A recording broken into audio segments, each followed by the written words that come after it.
Hi ಸ್ನೇಹಿತರೆ, ನಮಸ್ಕಾರ. ನಾನು ನಿಮ್ಮ ಶಿವ ಮಾತಾಡ್ತಾ ಇರೋದು. ಇವತ್ತಿನ ಕಾನ್ಸೆಪ್ಟ್ ಏನು ಅಂದರೆ ದೇವರ ಬಗ್ಗೆ ಮಾತಾಡೋಣ ಅಂತೀನಿ. ಯಾಕೆಂದರೆ ಸುಮಾರು ಜನ ಒಬ್ಬೊಬ್ಬರು ದೇವರಿದ್ದಾನೆ.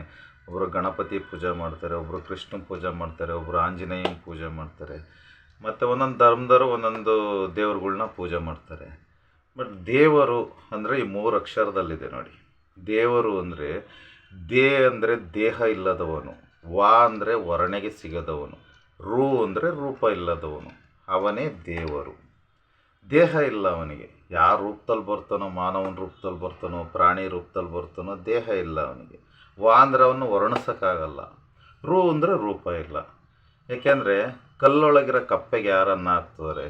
ನಾವು ಮನೆಯಲ್ಲಿರೋ 3-4 ಜನಕ್ಕೆ ಅನ್ನ ಹಾಕೋಕ್ಕೆ ನಾವು 25 ಸತಿ ಹೇಳ್ಕೊತೀವಿ, ಮನೆ ಮಕ್ಕಳು ಸಾಕಬೇಕು, ಅದು ಸಾಕಬೇಕು ಅಂತ. ಕಲ್ಲೊಳಗಿರೋ ಕಪ್ಪೆಗೆ ಯಾರು ಅನ್ನ ಹಾಕ್ತಾರೆ? ಅದೇನು ತಿನ್ನುತ್ತೆ ಅಂತ ನಮಗೆ ಗೊತ್ತಾ? ಮತ್ತು ಗುಡ್ಡ ಬೆಟ್ಟದಲ್ಲಿರೋ ಗಿಡ ಮರಗಳಿಗೆ ನೀರು ಯಾರು ಒಯ್ತಾರೆ ಅಲ್ವಾ?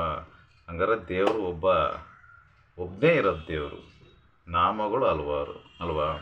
ಮತ್ತು ಇನ್ನೊಂದು 84 ಲಕ್ಷ ಜೀವರಾಶಿ. 84 ಲಕ್ಷ ಜೀವರಾಶಿಯಲ್ಲಿ ಹುಟ್ಟಿ ಬಂದಮೇಲೆ ಶರೀರ ಬಂದಿದೆ, ಮಾನವ ಶರೀರ ಅಂತ ಹೇಳ್ತಾರೆ. ಯಾರೋ ಗುರುಗಳು ಗುರುವಾಣಿ ಹೇಳುತ್ತೆ. ಬಟ್ 84 ಲಕ್ಷ ಜೀವರಾಶಿ ಅಂದರೆ ಎಲ್ಲರಿಗೂ ಒಂದೊಂದು ಕನ್ಫ್ಯೂಷನ್ ಇದೆ. ಯಾವುದಪ್ಪ 84 ಲಕ್ಷ ಜೀವರಾಶಿ ಅಂದರೆ 4 ಜಾತಿಗಳು ಬರ್ತವೆ. ಒಂದು ಅಂಡಜ, ಇನ್ನೊಂದು ಪಿಂಡಜ, ಇನ್ನೊಂದು ಉದ್ಬೀಜ, ಇನ್ನೊಂದು ಜಲಚರ ಬೀಜ. ಅಂಡಜ ಅಂದರೆ ಮೊಟ್ಟೆ ಇಡುವ ಪಕ್ಷಿಗಳು, ಇವು 21 ಲಕ್ಷ ಜಾತಿ ಇದ್ದಾವೆ. ಉದ್ಬೀಜ ಅಂದರೆ ಮರ ಗಿಡಗಳು, ಇವು 21 ಲಕ್ಷ ಜಾತಿ ಇದ್ದಾವೆ. ಜಲಚರ ಬೀಜ ಅಂದರೆ ನೀರಿನಲ್ಲಿ ವಾಸಿಸುವಂಥ ಪ್ರಾಣಿಗಳು, ಮೀನು, ಮೊಸಳೆ, ಇವು 21 ಲಕ್ಷ ಜಾತಿ ಇದ್ದಾವೆ. ಪಿಂಡಜ ಅಂದರೆ ಪಿಂಡ ಅಂದರೆ ನಾಯಿ, ಹಸು, ಈ ಥರ ಪಿಂಡ ತಗೊಂಡು ಬರೋ ಅಂಥವು ಪಿಂಡಜ. ನಾವು ಪಿಂಡದಿಂದಲೇ ಬಂದಿರೋದು. ಇವು ಒಂದೊಂದು ಸೇರಿ 4 ಜಾತಿ ಸೇರಿ 84 ಲಕ್ಷ ಜೀವರಾಶಿಯಲ್ಲಿ ಹುಟ್ಟಿ ಬಂದಿದೆ ಅಂತ ಈ ಮಾನವ ಶರೀರ. ಬಟ್ ಇದನ್ನು ವ್ಯರ್ಥ ಮಾಡ್ಕೋಬೇಡ್ರಿ ಕಣ್ರು, ಹುಚ್ಚಪ್ಪಗಳೀರ.